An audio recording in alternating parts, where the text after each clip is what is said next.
বেশিরভাগ যুবকদের যৌবনের একটা গুরুত্বপূর্ণ সময় শয়তান হেয়ালিপনা করে কাটায় দেয়। বন্ধু বান্ধবের সাথে দুস্তি, আড্ডা, পাগলামো, ছাগলামো, মাতলামো।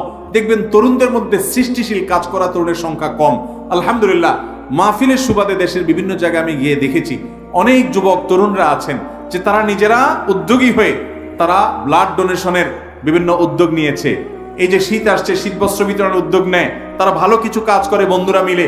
এলাকায় কোনো এলাকার রাস্তা ভেঙে গেছে, কালভার্ট ভেঙে গেছে, তারা স্বেচ্ছাশ্রম দিয়ে সেটা ঠিক করে দেয়। এই যুবকগুলো হলো আল্লাহ তাআলার প্রিয় বান্দা। যদি ইমানদার হয়ে থাকে এই আমলগুলো তাদেরকে ইনশাআল্লাহ জান্নাতি যুবক হিসাবে পরিণত করবে। অতএব এসএসসি দাখিল পরীক্ষা বা এইচএসসি আপনার আলিম পরীক্ষা শেষ হয়েছে, অবসর সময়ে বন্ধু বান্ধবদেরকে দিয়ে ভালো কিছু কাজ করেন। কোরআনে কারিমটা পুরো অর্থ সহকারে পড়া হয় নাই, একবার একটু পড়ার প্ল্যান করেন, টাইম করে প্রতিদিন 2-4 পৃষ্ঠা করে পড়ে শেষ করেন।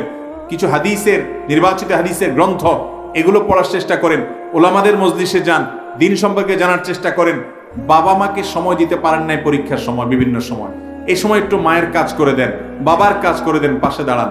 এই যে মোবাইল ফোন, এটা আজকাল আমাদের যুবকদের এমন একটা জায়গায় নিয়ে গেছে যে বাবা মার দিকে তাকায় কথা বলার সময় আজকাল আমাদের নাই। ঠিক না বেঠিক? একবার জায়গায় 10 বার ডাকার পরও হুঁশ নাই, ছেলে ডাইরেক্ট হয়ে গেছে। ছেলে ফেসবুকে কি হয়ে গেছে? ডাইরেক্ট হয়ে গেছে। এই ডাইরেক্টের রোগী, ডায়রিয়ার রোগী আমরা বেশিরভাগ যুবকরা না আজকাল। কিসের মার ডাক, কিসের বাপার ডাক, কিছু খবর নাই। আল্লাহ আমাদেরকে হেদায়েত দান।